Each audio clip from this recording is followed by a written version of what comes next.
My dad kidnapped a fox to spend the night with him, just to carry on the family line. But the fox turned into a beautiful woman after just one night. My dad got so scared that he knelt down and begged for mercy, but the woman wasn't angry at all. Instead, she asked to do this every single day and night. That's how my fox mother gave birth to me after 10 months of pregnancy. Years later, when I went up the mountain to chop firewood, I saw a giant python coiling tightly around a little fox, and I didn't hesitate. I threw my wood chopping knife right at the python's head. The python struggled a few times and then died. The little fox survived the python but was badly hurt. I quickly carried her home and treated her wounds with herbs. She could run and jump again just a few days later. From then on, the little fox refused to leave my home.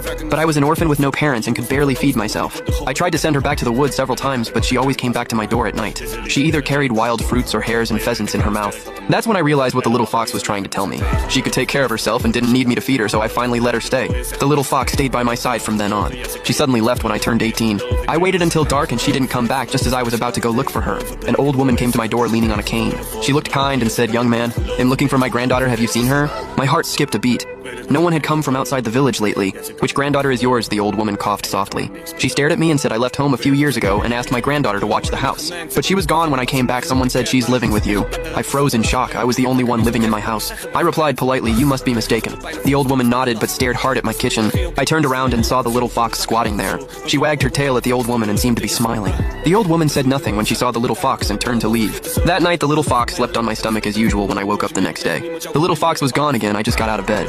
I saw a red baby bib on the table with a lock of hair inside. It was wrapped with red paper. I had no idea what it was for. I took it to the village chief when he saw it. He laughed and said, "Wow, a girl is showing her affection for you. Take this and go propose to her. Tell Grandpa which girl gave it to you." I froze on the spot. Could it have been the little fox who brought it to me? But I never expected. The little fox never showed up again after that day. I felt empty inside after she left. I did nothing but eat, sleep, and look for her all over the mountains every day. I found no trace of her after searching for more than half a month. I still couldn't find the little fox, and I was desperate. I thought I'd never see her again until one night half a month later. An old woman squatted at my door crying. I asked her what was wrong. The old woman looked up sharply when she heard me and spoke in a hoarse voice. "I'm looking for my grandson. My grandson is missing. Have you seen him, right?" I shuddered when I heard her. She looked for her granddaughter last time and now her grandson. Why do they all come to my house? I quickly said I hadn't seen her grandson, but the old woman looked confused. "You haven't seen him. What about 6 years ago?" "Did you see my grandson 6 years ago?" she asked me in an accusatory tone. I thought hard for a long time but had no clue at all. "Mom, you've got the wrong person. I really haven't seen your grandson." The old woman stopped talking when I said that. But she gave me a creepy smile. I stepped back in fear. I stumbled to the village chief's house and told him what happened. The village chief froze, immediately pointed behind me and said, "Is that the one you were talking about?"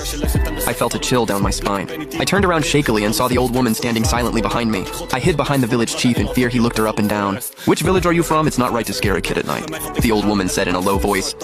"I'm looking for my grandson." She said nothing no matter how the village chief asked her. She just smiled creepily, so the village chief took 2 eggs from his house and gave them to her. "Take these and get out. Don't scare people on my land anymore." But the old woman